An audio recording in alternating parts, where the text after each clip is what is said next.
Assalamualaikum warahmatullahi wabarakatuh. Innal hamdalillah nahmaduhu wa nasta'inuhu wa nastaghfiruh wa na'udzu billahi min shururi anfusina wa min sayyiati a'malina. Man yahdihillahu fala mudilla lahu wa man yudlil fala hadiya lahu.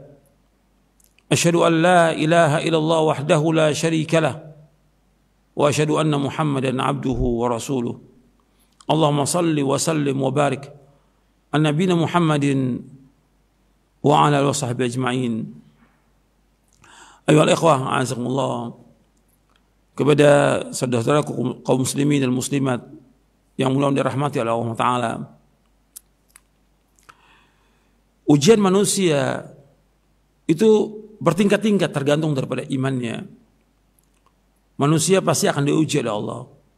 Cuma ujian itu bertingkat-tingkat, tergantung kadar keimanan mereka. Disebutkan dalam hadis dari Sa'ad bin Abi Waqqas radhiyallahu an, beliau bertanya kepada Rasulullah SAW, wahai Rasulullah, siapakah manusia yang paling berat ujiannya? Maka beliau sallallahu alaihi wasallam bersabda, al-anbiya'u, thumma al-amthalu fal-amthal.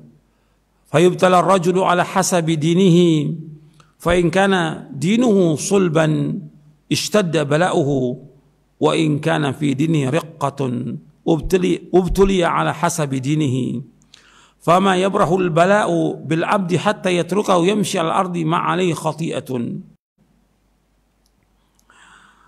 Rasulullah SAW bersabda, orang yang paling berat ujiannya adalah para nabi, kemudian yang semisalnya, dan yang semisalnya. Diuji seseorang sesuai dengan kadar agamanya. Kalau kuat agamanya, maka semakin keras ujiannya. Kalau lemah agamanya, maka diuji sesuai dengan kadar agamanya. Maka senantiasa seorang hamba diuji oleh Allah sehingga ia dibiarkan berjalan di atas permukaan bumi tanpa memiliki dosa. Hadis ini sahih, hadis ini hasan sahih, diriwayatkan oleh Imam At-Tirmidzi, Ibnu Majah, Ad-Darimi, Ibnu Hibban, Al-Hakim dan Ahmad. Tirmidzi berkata hadis ini hasan sahih. Nabi menyebutkan SAW bahwa manusia bertingkat-tingkat ujiannya. Yang paling berat ya para nabi, para rasul. Kemudian yang semisalnya, dan manusia diuji tergantung dari kadar agamanya. Kalau kuat agamanya, semakin berat ujiannya. Kalau agamanya lemah, maka diuji sesuai dengan agamanya. Dalam hadis yang lain dari sahabat Abu Sa'id Al-Khudri radhiyallahu an, beliau bertanya, wahai Rasulullah, siapakah manusia yang paling berat ujiannya? Maka Rasulullah SAW bersabda, asyaddun nasi bala'an al-anbiya'u. Qultu ya Rasulullah, thumma man? Qala thumma as-salihun. In kana ahaduhum la yubtala bil faqri hatta ma yajru ahaduhum illa al-aba'a yuhawwiha wa in kana ahaduhum la yafrahu bil bala'i kama yafrahu ahaduhum bir rakha'i. Orang yang paling berat ujiannya, kata Rasulullah SAW, orang yang paling berat ujiannya adalah para nabi. Aku berkata, yaitu Abu Sa'id Al-Khudri berkata, wahai Rasulullah, kemudian siapa lagi? Beliau bersabda SAW, kemudian orang-orang soleh. Sesungguhnya seorang dari mereka, dari orang-orang soleh diuji dengan kefakiran, kemiskinan, sehingga seorang dari mereka tidak mempunyai kecuali hanya satu pakaian saja yang dapat menutupi auratnya. Cuma satu pakaian. Dan sesungguhnya seorang dari mereka sungguh bergembira dengan bala, cobaan, ujian, musibah yang menimpanya, sebagaimana seorang dari kalian bergembira di saat kalian lapang. Hadis ini sahih, diriwayatkan oleh Imam Ibnu Majah dan Hakim. Hakim berkata, hadis ini sahih menurut syarat Muslim, disetujui oleh Imam Adz-Dzahabi dan juga disahihkan oleh Syekh Al-Albani dalam silsilah ahadits as-sahihah. Di sini disebutkan dalam dua hadis ini, hadis Sa'ad bin Abi Waqqas dan hadis Abu Sa'id Al-Khudri, bahwa ujian itu yang paling berat para nabi, para rasul. Kemudian orang-orang saleh. Kemudian yang lainnya. Dan ada di antara mereka, di antara orang-orang yang saleh diuji oleh Allah dengan kefakiran, kesulitan, kemiskinan, kesusahan, nggak punya yang lain, nggak punya pakaian cuma satu yang menutup auratnya. Tapi dia nggak cerita pada orang, diadukan semua kepada Allah. Bahkan di antara mereka, ini lebih hebat lagi nih, bergembira dengan cobaan dan ujian. Sebagaimana seorang bergembira di saat lapang. Kenapa mereka bergembira? Karena mereka bergembira dengan cobaan ujian itu akan menghapuskan dosa dia, menggugurkan dosa-dosanya, mengangkat derajatnya, mendekatkan diri dia kepada Allah, dan dia akan berjalan di muka bumi tanpa kesalahan, tanpa dosa dengan ujian itu. Dan yang lebih besar lagi, bahwa dengan ujian dan cobaan itu dia masuk surga dengan sebab itu. Itu yang dituju oleh seorang mukmin. Karena puncak cita-cita tertinggi seorang yang beriman adalah surga. Dengan cobaan ujian itu, dengan wabah ini, dengan kesulitan, dengan kelaparan, banyak juga yang jadi pengangguran dengan wabah ini. Banyak juga yang susah sampai kelaparan. Ya sabar. Ini ujian, ini cobaan dari Allah Ta'ala. Allah ingin tahu, ingin melihat iman kita benar atau tidak, jujur atau tidak, sabar atau tidak dengan ujian ini. Dan ujian yang Allah berikan kepada kita bukan untuk membinasakan kita, bukan. Itu ingat tuh.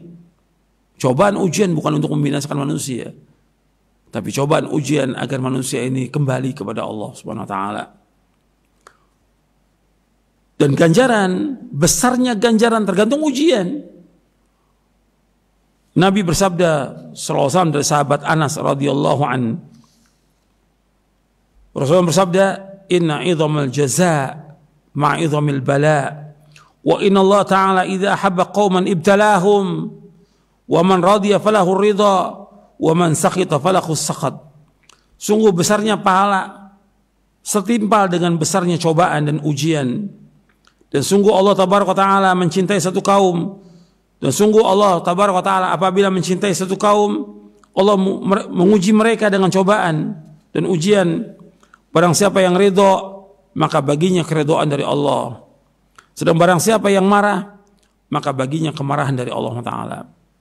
Hadis ini hasan, diriwayatkan oleh Imam Tirmidzi dan Ibnu Majah, dihasankan oleh Syekh Al-Albani dalam silsilah hadis as-sahihah di juz yang pertama.